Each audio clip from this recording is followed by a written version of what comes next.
देश में कोरोना का सबसे घातक दौर देखने को मिल रहा है। इस वक्त लगातार दूसरे दिन 4000 से ज्यादा मौत हुई है। 24 घंटे में 4092 मरीजों की जान गई है।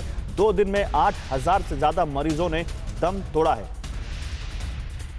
तो 24 घंटे में 4000 से ज्यादा मरीजों की जान जाना बहुत चिंताजनक बना हुआ है और कोरोना की रफ्तार भी धीमी नहीं हो रही है। लगातार 4 लाख से ज्यादा मरीज भी सामने आए हैं। राहत की बात यह है कि ठीक होने वालों का आंकड़ा आज सबसे ज्यादा है।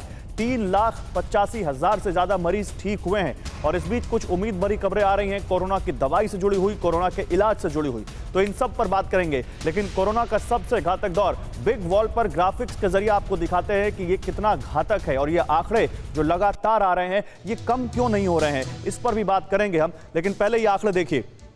हम लगातार आपको दिखाते हैं कि कैसे दुनिया में जो देश सबसे ज्यादा कोरोना से जूझ रहे हैं वहां के आंकड़े और भारत के आंकड़े कैसे हैं।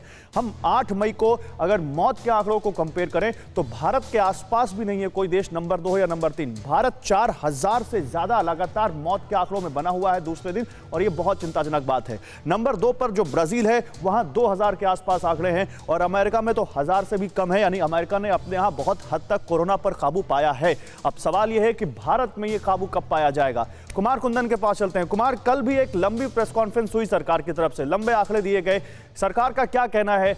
अब लगातार जब भी हम बात करते हैं तो यही पूछते हैं कि पीक कब आएगी। अलग अलग एक्सपर्ट्स का अलग अलग दावा है, कैसे देख रही है सरकार इसको?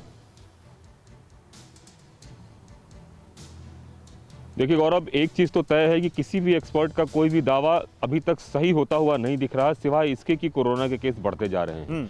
किसी ने पीक जो है मई के महीने में कहा, किसी ने अप्रैल के लास्ट में कहा, लेकिन हकीकत की कहानी यह है कि कुछ भी रुकता हुआ नहीं दिख रहा।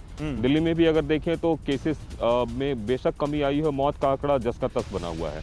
दूसरी तरफ देश के कई ऐसे राज्य हैं, जो नए ऐसे राज्य हैं जहां कोरोना के केस बढ़ते जा रहे हैं, और यही वजह है कि वहां से जब मौत का आंकड़ा आता है तो जो टोटल मौत का आंकड़ा है पूरे देश का वो तकरीबन 4000 से ऊपर चला गया है। तो ऐसी स्थिति में ये बोलना, पिछली बार की लहर में तो हमने देखा था कि देश के कई से ऐसे राज्य थे जो लगभग तो फिर सरकार का ये बताने का मकसद क्या है कुमार कि 5 राज्यों में पिछले 1 हफ्ते से मौत नहीं हुई, 180 जिलों में हफ्ते भर से नए केस नहीं आए? क्या जताना चाहती है सरकार इन आंकड़ों से?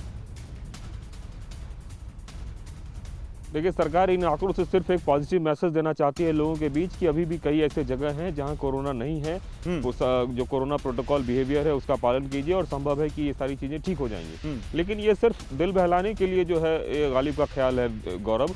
हकीकत की कहानी ये है कि जहां जहां कोरोना हुआ है वहां की स्थिति शब्दों में बयां करना बिल्कुल भी मुश्किल है। पूरा सिस्टम फेल हुआ पड़ा हुआ है और त्राहिमाम हो रहा है चारों तरफ।